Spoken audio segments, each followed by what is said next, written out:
आज हम चर्चा करने वाले हैं कि काव्य लक्षण आखिरकार क्या होता है। तो साहित्य जगत में काव्य लक्षण का अर्थ उन मानकों या आधारभूत नियमों से होता है जो एक साधारण वाक्य और एक श्रेष्ठ कविता के बीच के अंतर को जो स्पष्ट करे, उसे ही काव्य लक्षण कहते हैं। भारतीय काव्य शास्त्र में आचार्यों ने अपने बीच के परिभाषाएं में अलग अलग आचार्यों ने अपने मत दिए हैं। तो पहला आचार्यों का नाम है आचार्य भामा। आचार्य भामा जो है उन्हें काव्य शास्त्र का पिता माना जाता है। उन्होंने बहुत ही सरल बात कही है, शब्दार्थो सहितो काव्यम। भामा कहते हैं कि सिर्फ शब्द होने से कविता नहीं बनती, अर्थ से बनती है। जब एक सुंदर शब्द जब आपस में मिलते हैं तभी एक सुंदर वाक्य की रचना होती है, तभी वह कविता बनता है। इनके दो ग्रंथ है, साहित्यिक सामंजस्य और हित संहिता। साहित्य सामंजस्य, कविता केवल सुंदर शब्दों का ढेर नहीं होता और न ही केवल एक विचार अर्थ है। और जब शब्द और अर्थ दोनों आपस में एक दूसरे से मिलते हैं तो साथ ही पूरी तरह घुल मिल जाते हैं। जो शब्द है और अर्थ है वो पूरी तरह आपस में घुल मिल जाते हैं, तभी साहित्य बनता है। तभी जो है हम लोग जो पढ़ते हैं जो साहित्य, वही साहित्य बनता है। ठीक है, जो शब्दों का जो मेल से साहित्य बनता है। और उदाहरण है, जैसे शरीर जैसे आत्मा से में अलग नहीं हो सकता, वैसे ही जो साहित्य है वो काव्य से अलग नहीं, कविता से अलग नहीं हो सकता। ठीक है, उसका मतलब एक दूसरे के तालमेल ही है, उसको मिलजुल के ही रहना है। और दूसरा है हित संहिता। दूसरा है हित संहिता, स प्लस हिता। और साहित्य यानी वह रचना जिसमें समाज का कल्याण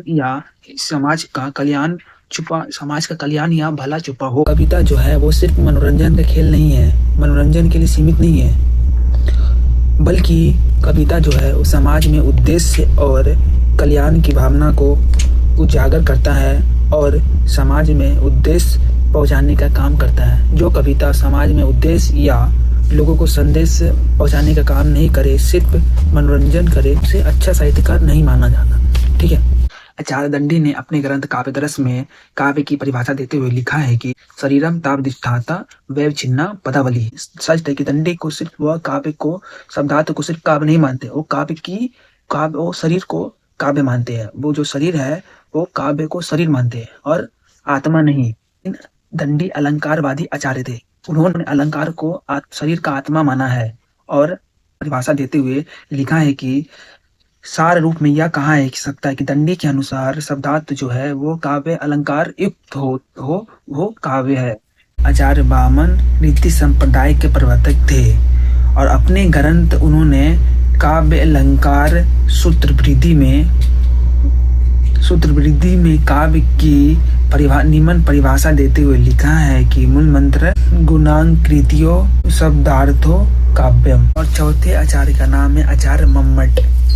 तो आचार्य संस्कृति काव्य शास्त्र में आचार्य मम्मट ने अपने ग्रंथ काव्य प्रकाश में उन्होंने लिखा है कि मूल मंत्र दिया है कि तद्दोषो शब्दार्थो सगुणाकृतः पुनः क्वापि।